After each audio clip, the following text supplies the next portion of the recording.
Good afternoon students. हमारे channel ज्ञान study lover में फिर से आप लोगों का एक बार धमाकेदार स्वागत है। और आज मैं आप लोगों के लिए लेकर के आया हूँ एक नया वीडियो, जो कि धौलावीरा हम लोग आज पढ़ेंगे और इसके बारे में समझेंगे। धौलावीरा का खोज कब हुआ, कहाँ से हुआ, इसका आकार कैसा था, इसकी चौहद्दी क्या थी। तो आज हम लोग धौलावीरा के बारे में पढ़ेंगे। तो आइए देखते हैं आज का टॉपिक हम लोग धौलावीरा। तो फर्स्ट ऑफ ऑल धौलावीरा का जो अर्थ होता है वो होता है सफ़ेद कुआं। धौलावीरा का जो अर्थ होता है, इसका अर्थ होता है सफ़ेद कुआं। बात करेंगे इसकी मैपिंग की, तो इसकी मैपिंग ये कहाँ था, कहाँ पे पड़ता था।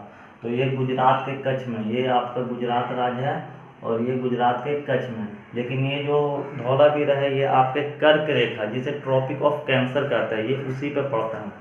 धौलावीरा आपका ट्रॉपिक ऑफ कैंसर पे यहाँ पे स्थित है, ठीक है ना। तो ये इसका खुद 1967 ईस्वी में जगपति जोशी नामक व्यक्ति ने किया था। ये इसका स्थान की बात करेंगे तो इसका स्थान हो जाएगा गुजरात का कच्छ जिला। और ये गुजरात में एक द्वीप है जिसका नाम है कादिर द्वीप, उसी कादिर द्वीप पर स्थित है। और ये कादिर द्वीप जो है ये लूनी नदी के तट पर स्थित है। लूनी नदी के तट पर कादिर द्वीप पे स्थित है। इसकी खुदाई 2 बार की गई है। पहली बार में इसकी खुदाई पूर्ण रूप से नहीं हुई थी, इसलिए इसे बड़े पैमाने पे या व्यापक ढंग से दोबारा किया गया। और इसकी खुदाई दोबारा 1990-91 में हुई, जिसके खोजकर्ता रविंद्र सिंह बिष्ट थे। जिसकी खुदाई के नेतृत्व करता कौन थे? रविंद्र सिंह बिष्ट थे। बात करेंगे कादिर द्वीप। कादिर द्वीप है कहाँ पे स्थित है? तो कादिर द्वीप बताया जाता है कि कादिर द्वीप जो है ना, ये लूनी की सहायक नदी, लूनी की 2 सहायक नदियां मानसर और मनहार। सपोज डेट ये आपका लूनी नदी हो गया। ये कौन सी नदी हो गई? लूनी नदी। और इसी की 2 सहायक नदियां हैं, 2 सहायक नदियां हैं। और इसी दोनों सहायक नदी के बीच में एक द्वीप है जिसका नाम है कादिर द्वीप। और इसी कादिर द्वीप पे आपका धौलावीरा स्थित है, धौलावीरा। और ये जो धौलावीरा है वो आपका ट्रॉपिक ऑफ कैंसर यानी कि कर्क रेखा पर स्थित है। बाकी आप लोगों को पता होगी कर्क रेखा जो है भारत के 8 राज्यों से होकर गुजरती है। तो कादिर द्वीप लूनी की सहायक नदी मानसर और मनहार नदी के बीच में स्थित है। बात करेंगे यहाँ से प्राप्त एविडेंस यहाँ से क्या क्या मिले हैं। तो आइए देखते हैं एविडेंस के लिए। तो सुनामी, यहाँ से परचिंतन जो है ना, सुनामी का परचिंतन साक्ष्य यहीं से मिला, धौलावीरा से मिला। हम लोग पढ़े थे पिछले वीडियो में भूकंप का साक्ष्य कहाँ से मिला। तो भूकंप का परचिंतन साक्ष्य कालीबंगा से। कालीबंगा से किसका साक्ष्य मिला है? भूकंप का साक्ष्य कालीबंगा से मिला है। लेकिन सुनामी का साक्ष्य धौलावीरा से मिला है। यहाँ से खेल के स्टेडियम भी मिले हैं। यहाँ से क्या मिले? खेल के स्टेडियम भी मिले हैं। यहाँ से पत्थर के निर्मित यहाँ से जो है ना, यहाँ के जो रक्षा प्रचीर होते थे, जो बाउंड्री होते थे, किसी भी सिंधु सभ्यता के स्थल थे जो कि बाउंड्री किए हुए रहते थे। तो यहाँ का जो बाउंड्री जो था ना, वो पत्थर निर्मित हुआ करता था। बहुत जगहों पे जो बाउंड्री था वो कच्ची ईंटों का बना हुआ था, और भी जगह पे पक्की ईंटों से बाउंड्री निर्मित था। लेकिन यहाँ पे जो बाउंड्री था ना, वो आपका पत्थर से बना हुआ था। सर्वाधिक तालाब के साक्ष्य, तो सबसे यहाँ से सर्वाधिक तालाब का साक्ष्य यहीं से मिला, क्योंकि ये जो थार मरुस्थल के क्षेत्र में स्थित था। ये जो क्षेत्र था थार मरुस्थल के क्षेत्र में था, और यहाँ पे पानी का उतना साधन नहीं था, तो यहाँ पे तालाब खुदवाए जाते थे। और यहाँ से सर्वाधिक तालाबों के भी अवशेष मिले। यहाँ से तालाबों की संख्या कुल 16 मिली है, जिसे कृत्रिम जलाशय भी कह सकते हैं, क्योंकि ये मानव निर्मित था। और मानव निर्मित कोई भी चीज होता है तो उसे कृत्रिम ही बोला जा सकता है या बोल सकते हैं। तो ये कृत्रिम जलाशयों की संख्या जो थी 16 थी। यहाँ से एक सूचना पट, साइन बोर्ड, जिसे क्या कहेंगे? साइन बोर्ड का साक्ष्य भी आपका यहीं से मिला। उसके बाद है पत्थर निर्मित नेवला, पत्थर निर्मित नेवला का भी अवशेष आपका यहीं से मिला है।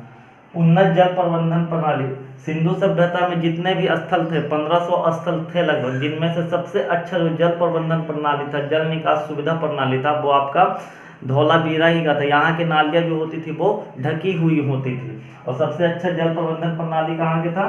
तो ये आपका धौलावीरा का था। लेकिन एक्सेप्शन में अगर अब बाद में देखेंगे कि सबसे खराब अगर जल प्रबंधन प्रणाली कहाँ का था, तो बनावली का था। यहाँ जल प्रबंधन प्रणाली था ही नहीं। और कालीबंगा में क्या था? कालीबंगा के लोग लकड़ी का नालियाँ बना करके घर के पानियों को बाहर की ओर कर देते थे, घर के पानी को बाहर कर देते थे। किसके द्वारा? तो लकड़ी के नाली के द्वारा।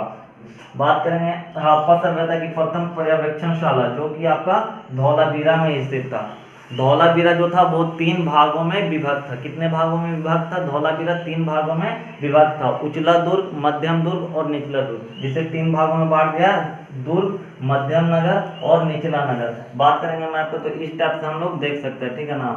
मध्यम नगर और निचला नगर, ये हो गया ऊंचा दुर्ग, ऊंचा दुर्ग, ऊंचा दुर्ग, ये हो गया मध्यम दुर्ग और हो गया निचला दुर्ग। तो ये 3 भागों में विभक्त था, दुर्ग, मध्यम नगर और निचला नगर। यहाँ पे जो बड़े टाइप के अधिकारी टाइप के जो लोग होते थे वो ऊंचे दुर्ग पे रहते थे, और जो कमजोर तबके के लोग होते थे, मतलब कि मजदूर तबके के लोग होते थे, वो नीचे दुर्ग पे।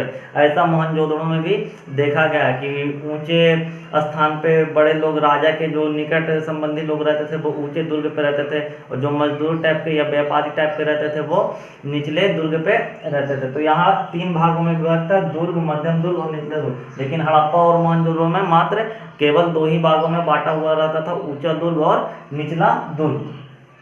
यूनेस्को ने 27 जुलाई 2021 को इसे विश्व विरासत सूची में शामिल किया। सिंधु सभ्यता का जो धौलावीरा स्थल है ये यूनेस्को का भारत में 40वां स्थल बना है। इससे पहले भारत के 38 स्थल शामिल थे। 2021 में रमप्पा मंदिर, उड़ीसा में रमप्पा मंदिर स्थित है, इसे शामिल किया गया 39वां स्थल के रूप में, और 40वां स्थल के रूप में धौलावीरा को शामिल किया गया है। बात करेंगे सिंधु सभ्यता का आकार त्रिभुजाकार था, लेकिन धौलावीरा का आकार कैसा था? आयताकार था। आयताकार या चतुर्भुजाकार बोल सकते हैं। तब आज का हमारा टॉपिक धौलावीरा समाप्त होता है। मिलते हैं हम नेक्स्ट वीडियो में, तब तक के लिए धन्यवाद। जय हिंद, जय भारत।